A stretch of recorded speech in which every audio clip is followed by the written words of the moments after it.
Hey everybody, this is a quick video. In case you have a Klipsch PowerGate amplifier and you need to do a hard reset to the factory default settings on it. Now you're going to want to do this for one of two reasons. The first one is troubleshooting. If you're having any issues with this amp not connecting to your audio devices or speakers or anything like that, or if you're having any problems with it not connecting to Wi-Fi or Bluetooth, a hard reset can fix a lot of these issues. Now you're going to need to repair and reset everything up again because it will be wiped back to its out-of-the-box factory defaults.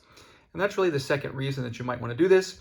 If you're setting this up on a new audio system or just for whatever reason, you want to get a fresh start as though you were just taking it out of the box and it's not paired to anything or connected to anything, we can go ahead and do that quite simply.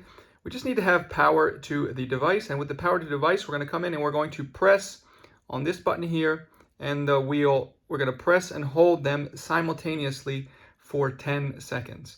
And after holding those two buttons simultaneously for 10 seconds, it will initiate a factory default reset to the factory defaults.